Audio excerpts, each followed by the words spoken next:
Hi everybody, this is Alchemist2 and I'm back again with another movie review. I actually had the chance to see Jurassic World.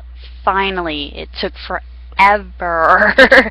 Please forgive me, I've been extremely busy and of course, as you all know from my prior reviews, Amazon is keeping me on my toes, but still and yet it has proven to be a very enjoyable experience for me thus far, and I absolutely adore it.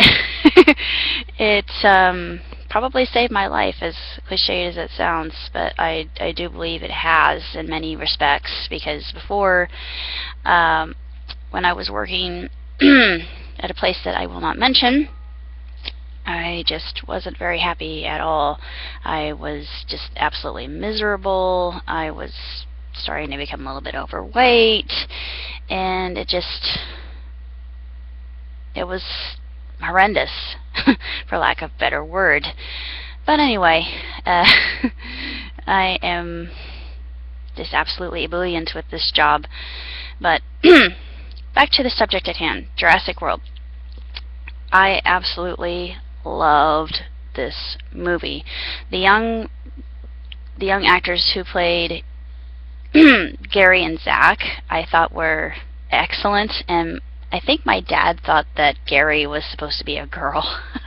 Gary did look a little feminine, I do admit to that, and boys at that age, before they go through puberty, it's kind of hard to tell, especially if they have long hair, but I could really relate to Gary because I'm the type of person who has a lot of facts and figures rolling around in my mind, and sometimes I can't help but want to share that with other people, and some people just don't really care. It's like I was talking to my dad about salsa yesterday. I said, I could play some salsa for you. You could get exposed to it. He said, I don't know. I'm tired. I'm really not in a learning mood. And I thought, okay, I'll leave you be.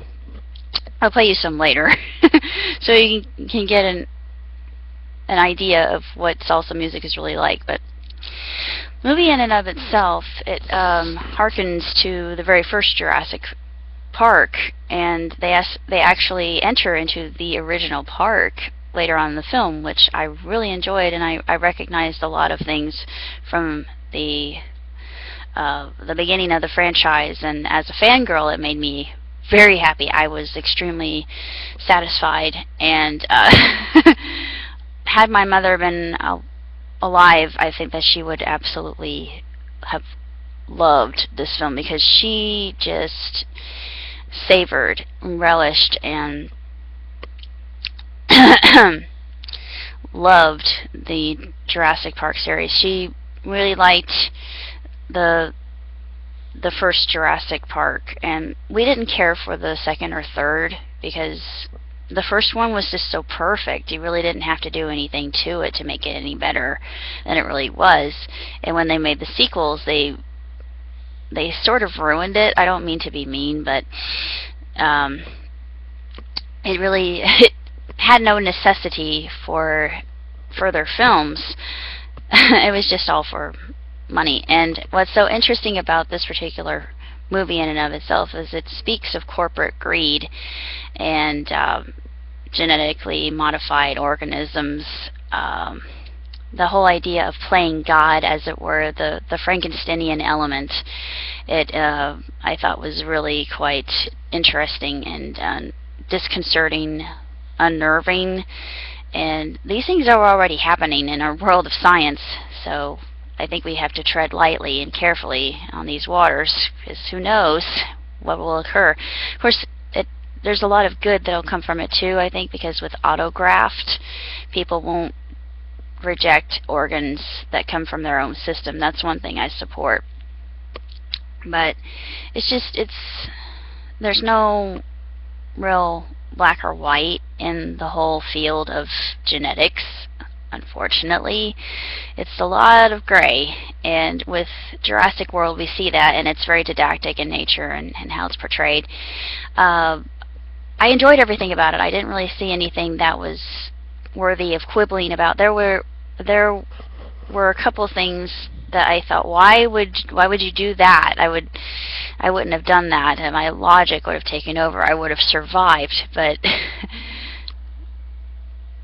a lot of things happen when somebody's in panic, and given the situation that occurs later on in the film, it makes sense that this would have happened in this way. But I always think of results according to logic, but of course things in Hollywood don't always follow a logical pattern. But as far as movies are concerned, I still, even though it has just a few things that seem a little bit over the top and forced,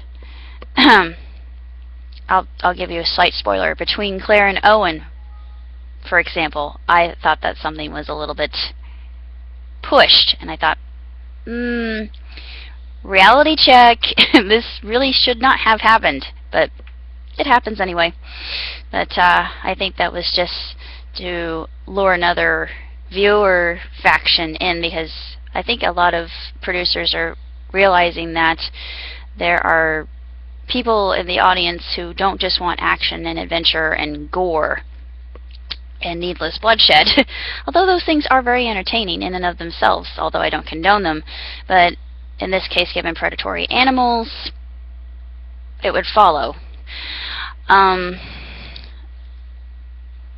Also, the whole idea of conservationism is brought into view in a way that's very different, and I like that too. I thought that was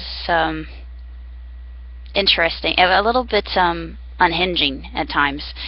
I give the movie 5 stars. I really do, because I thought that everything was executed in such a way that it was just splendidly done, and I loved every minute of it. I was thoroughly entertained. I was just completely mesmerized the entire time, and for a film to do that, especially one that is rebooting a franchise, it's very difficult to do. At first I was really dubious about how it would turn out, but it turned out even better than the original, I thought. And hopefully they won't do any more after this if they've learned their lesson, but I highly doubt that, because of course they realize that dinosaurs are very lucrative business. I mean, if you look at Hollywood right now and the movies that are coming out, one movie's called The Good Dinosaur, which I'm hoping to see, and I still love dinosaurs. Don't get me wrong, I just think that they're very fascinating creatures, because we weren't there when they were around, so we can only speculate and hypothesize about how big they really were, and how they interacted, and we have a lot of films based on that, and the imagination is really a splendid vehicle in order to transport us to places we've never been. That's why I love movies like this. Sci-fi is one of my favorite genres, and this actually mixes sci-fi along with thriller and suspense and action adventure in such a way that it's just absolutely thrilling. I think it's just phenomenal. It truly warrants a 2 thumbs up from me over here, and I just think that everything about it was excellent, and I loved it. And of course the lessons in the movie are very good too. It teaches a lot of good moral lessons, which sci-fi often does in the way that it will portray characters, especially in this case a lot of the characters that are involved with their bottom line of making money and not really being concerned with people's lives at stake. And there's a lot of truth to that. And if you go to theme parks, there are some documented cases of theme parks being a little bit dangerous because the maintenance wasn't done, and people tend to lose limbs, or worse yet, become decapitated. Yeah, go here on YouTube and see this for yourself. It's very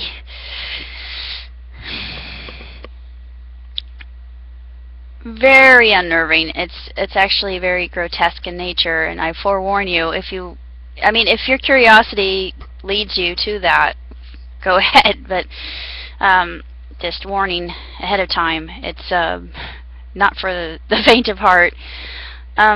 This Jurassic World, the Jurassic World in its entirety, It's definitely more fierce than the original Jurassic Park, but it still maintains that whole family element, I do think. And the main crux of the lesson that's encapsulated in the film is, despite adversity, families will stick together no matter what, even though some turmoil might be occurring at home. With Gary and Zach, you see that as well when Gary starts talking to Zach about something that's going on between their parents, and you think, oh, poor kid, and you Googled it. Oh, yeah, that's very common. And why wouldn't he? He's all about facts and figures and numbers and data, and he wants to be knowledgeable. So who can blame the kid? Really, though, there are a lot of things that I really enjoyed from the beginning. There are a lot of things I noticed that were a throwback to the original Jurassic Park that made me smile, and I pointed them out to my dad. He said, really, I don't remember that. And I thought, it's been too long. But it's there was something funny done on The Simpsons, and they were mocking the fact that a film will be made, and once people have kind of forgotten, quote unquote, about that particular franchise, then they reboot it, and they will probably reintroduce it as not really part of the franchise, but standing on its own in its alternate universe. Or yeah, no, please don't. No offense, but keep it in the original franchise. There are a lot of films with which that has worked, but some not so well.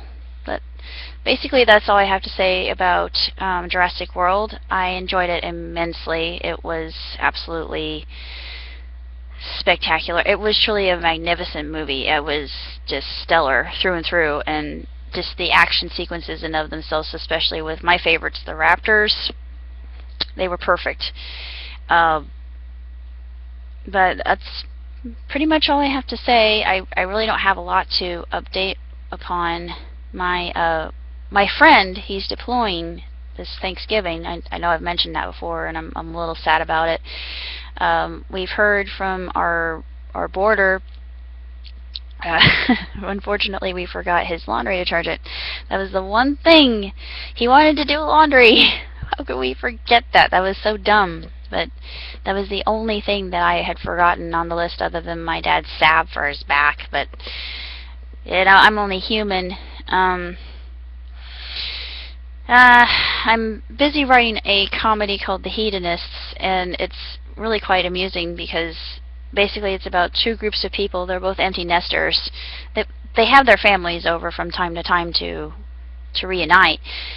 But the hedonists, my Gustarians, they enjoy food, they enjoy sex, and sometimes they lounge around in the nude just because it feels nice. But I just thought, why not? I've never really done anything like this before, and I've always wanted to create characters like this, and it would be amusing. I'm collaborating with a Bright Star on Overcoming Insurmountable Odds. It's almost completed, so I'm very happy with that. I'm going to dedicate it to the people of France, of course, after what's happened. I am writing another story called Call of the Wild Horse. You maybe hearken to Jack London, who that's his original title, but it's not really about wolves in and of but it's basically about endangered creatures. These two girls, they have an animal magnetism about them, and they're able to find a conservatory for these endangered creatures before they're led astray by these so-called conservationalists that are actually poachers that want to take the animals for themselves and kill them later. They try to kidnap the animals, but they don't succeed. Then I've got another film, excuse me. What am I talking about? I wish it were a film. I got another story. It's called Mullet Man. It was an idea that I had at work. It was after I had written Paco the Macho. It's in a similar vein. It's about a private investigator, and he's very deadpan. He's very serious, and he really doesn't evoke emotion at all. And I've never really written a character like that. I always had a desire to say that I could, but the women just, they love him. They can't get enough of him. It's that whole stoic smolder that he has, and he comes off as very charismatic and enigmatic, and the ladies absolutely, they just eat it up. I haven't really written anything else. I've written some songs, but I haven't really had the time to write them out. I'm going to be doing some reviews today. Other than that, that's pretty much all I have to say. And of course, I'm very grateful for all of you sticking around with me this long. I now have 300 something. Excuse me. Pardon me. I meant to do that in the crook of my elbow. That was just nasty. But now I have 300 some subscribers, and I never expected that would happen. But I'm hoping that it'll grow even larger in the future. And even if it doesn't, who cares? I mean, this is fun. I do it just because it's enjoyable, and I love to talk about the things that inspire me, and the things that entertain myself and my dad, and the opinions I have, and what's going on in the world, and what's going on in my life. And things are starting to really look up, I think. I'm hoping that next year I'll get a promotion. We'll see. Fingers crossed. But who knows what the future holds. That's all I have to say for this time, and hopefully we will see each other again. Live long, prosper. Ciao, Tootsie.